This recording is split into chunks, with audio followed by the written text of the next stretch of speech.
একজন মানুষকে আল্লাহ কতভাবে পরীক্ষা নিতে পারে আসলে লতাকে না দেখলে আমরা বুঝতাম না। এই যে এই লতা, কতবার অপারেশন, কত কষ্ট, কত মানসিক যন্ত্রণা, কত অশান্তি, পারিবারিক অশান্তি, তার মধ্যেও লতা যে কত হাসি খুশি ভাবে থাকে, এই লতাকে না দেখলে আসলে কষ্টের মূল উৎসগুলো বা কষ্টগুলো কী কী আমরা বুঝতাম না। দেখুন, লতার কিছুদিন আগেও একটা টিউমার অপারেশন হয়েছিল, আবার আজকে অপারেশন হয়েছে।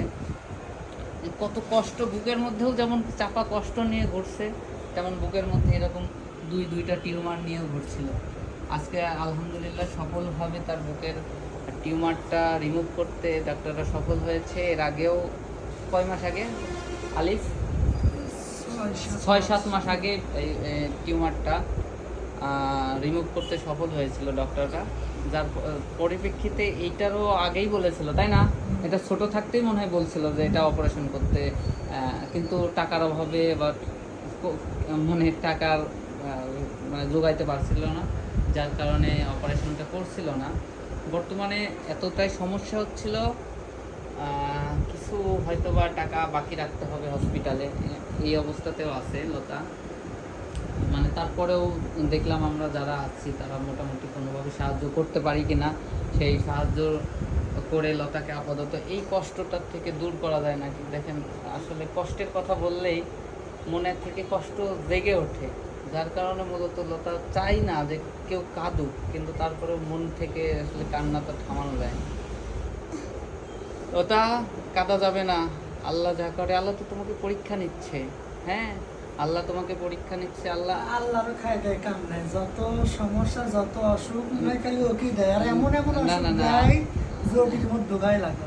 না, আল্লাহকে এভাবে ব্লেম করা যাবে না। আল্লাহ তোমাদের পরীক্ষা নিচ্ছে। আসলে দর্শক বন্ধুরা ওর কথায় মনক্ষুণ্ণ হবেন না, কেননা একজন স্বামী যে লতাকে প্রতিনিয়ত, এই লতার মতো একজন, আপনারাই তো বলেন, অনেকে বলে লতার মতো অসুন্দর একটা মেয়ের পাশে এত সুন্দর একটা ছেলে কেন আছে, বুঝছেন?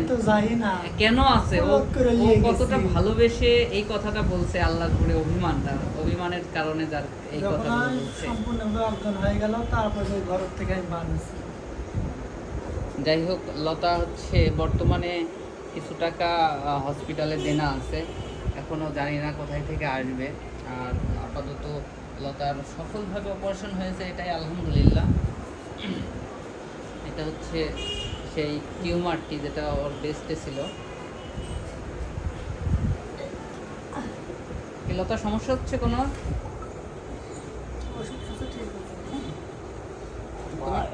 হ্যাঁ, বসবে, একটু বসাই দাও আলিফ।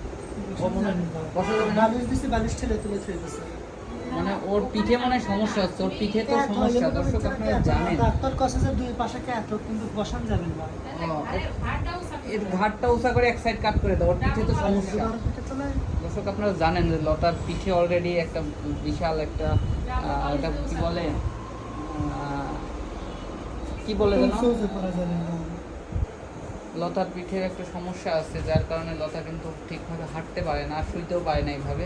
তারপরেও এখন কষ্ট করে এইভাবে লতাকে ডক্টর পরামর্শ দিচ্ছে এইভাবে শুয়ে থাকার জন্য, যার কারণে আসলে এইভাবে শুইতে লতার কষ্ট হচ্ছে। এই জন্য বারবার লতা বলছে যেন একটু উঠে বসে। হ্যাঁ, এবার একটু ভালো লাগে।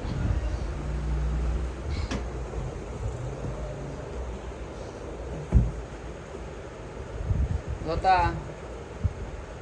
তো তোমাকে এই যে এই পর্যন্ত এত বড় অপারেশন করতে হলো, তার মধ্যে সব সময় তোমার পাশে আমরা দেখেছি আলিফকে। আলিফ তোমার পাশেই ছিল ম্যাক্সিমাম টাইমে। তো এর মধ্যে সবচেয়ে তুমি ধন্যবাদ তুমি কাকে জানাবে? ধন্যবাদ দিবে কাকে, বা তোমার ধন্যবাদ আল্লাহকে দেবো, কারণ আল্লাহ ছাড়া কেউ তো না, সেটা তো অবশ্যই। তারপরে আল্লাহ তো আছেই, আল্লাহ একজন আল্লাহর প্রতিনিধি। মানুষ মানে কি আল্লাহর বান্দা, আল্লাহর বান্দা মানে কি, বান্দা শব্দের অর্থই প্রতিনিধি। তো প্রতিনিধি হিসেবে আলিফকে তোমাকে দান করেছে আল্লাহ, একটা সুস্থ মানুষ, সবল মানুষ, ভালো মনের মানুষ, ভালোবাসার মানুষ। আসলে সে তোমাকে এভাবে যে সেবা যত্ন করছে, তুমি কি কখনো ভেবেছিলে যে এইরকম আলিফের মতো কেউ তোমার জীবনে আসবে? এজন্য আল্লাহর কাছে অসংখ্য লাখো কোটি শুক্রিয়া জানাইতে হবে। তো হাজবেন্ড এমন একটা জিনিস, সবাই সকল বিপদ থেকে চলে যাবে, ভাই চলে যাবে, মা চলে যাবে, বোন চলে যাবে, কিন্তু হাজবেন্ড কখনোই তোমাকে ছেড়ে যাবে না, ঠিক আছে? আর হাজবেন্ড কখন ছেড়ে যায় জানো? যখন তার ওয়াইফ তার অবাধ্যভাবে চলে, শুধু সেই সময় চলে যায় হাজবেন্ড। আর হাজবেন্ডের শত কষ্টের মধ্যেও মানুষ তো ভুল করবে, হাজবেন্ড ভুল করবে, ওয়াইফ ভুল করবে, তো এদের মধ্যে যদি আসলে কম্পেয়ার বা কম্প্রোমাইজ না করে, হাসো না, আলিফ লজ্জা পাচ্ছে, লজ্জা না, কি সমস্যা কি?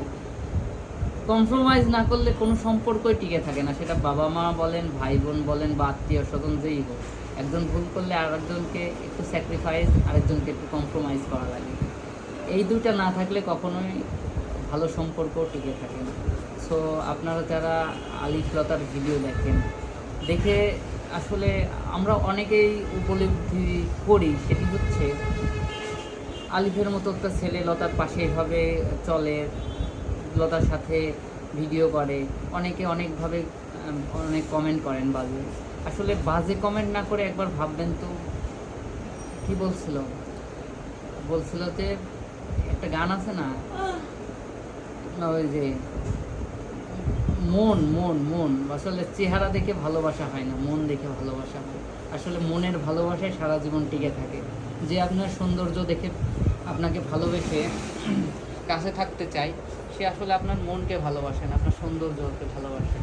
সৌন্দর্য এমন একটা জিনিস যে সৌন্দর্য চিরস্থায়ী নয়, কোনো না কোনো দিন বয়স বাড়ার সঙ্গে সঙ্গে অথবা কোনো ওয়েতে সৌন্দর্য চলে যায় এক সময় না এক সময়, কিন্তু মন কখনো যায় না। মৃত্যুর আগ পর্যন্ত, আমরা যেহেতু মৃত্যুর আগ পর্যন্ত জানি, মৃত্যুর পরে কি হয় সেটা জানি না।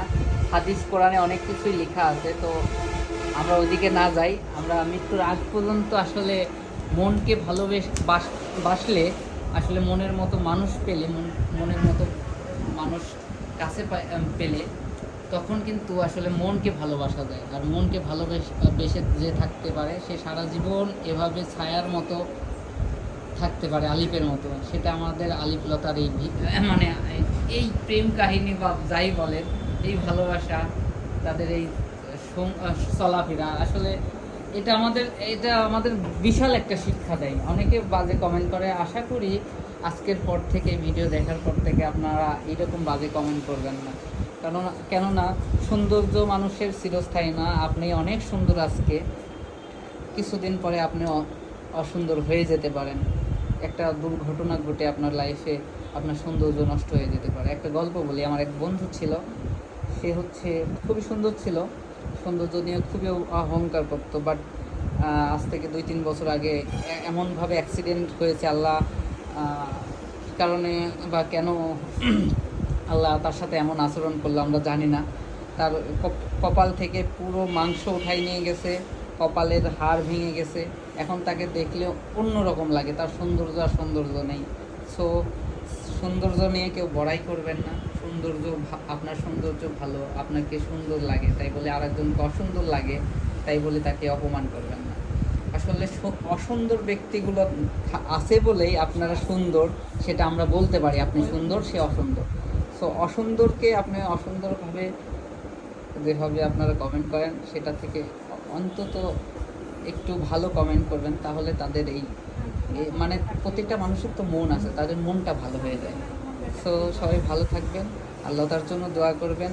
আর যদি কেউ চান লতার পাশে দাঁড়াইতে, লতার সাথে যোগাযোগ করবেন। লতার নিজস্ব ফেসবুক আইডি হচ্ছে লতা পারভিন অফিসিয়াল, না লতা পারভিন অফিসিয়াল, তার ইউটিউব চ্যানেলের নাম লতা পারভিন অফিসিয়াল। সো এই দুটা ওর পার্সোনাল পেজ এবং ইউটিউব চ্যানেল। লতাকে অনেক সাপোর্ট করবেন। আমি আসলে কন্টেন্ট ক্রিয়েশনে অনেক দিন নেই, যার কারণে লতাকে সময় দিতে পারি না, অন্যান্য কন্টেন্ট নিয়েও কাজ করতে পারি না। হয়তোবা আল্লাহ যদি চাই কোনো একদিন আবার ফিরে আসবো আপনাদের মাঝে এবং কন্টিনিউ হব। সবাই সেই পর্যন্ত ভালো থাকবেন, আমার জন্য দোয়া করবেন, লতার জন্য দোয়া করবেন, আলিফের জন্য দোয়া করবেন। লতা যেন দ্রুত সুস্থ হয়ে ওঠে এবং আমাদের সেই আলিফ লতার প্রেম কাহিনী আবার আমরা তাদের ভিডিওর মাধ্যমে দেখতে পারি। ভালো থাকবেন, সুস্থ থাকবেন, আল্লাহ হাফেজ।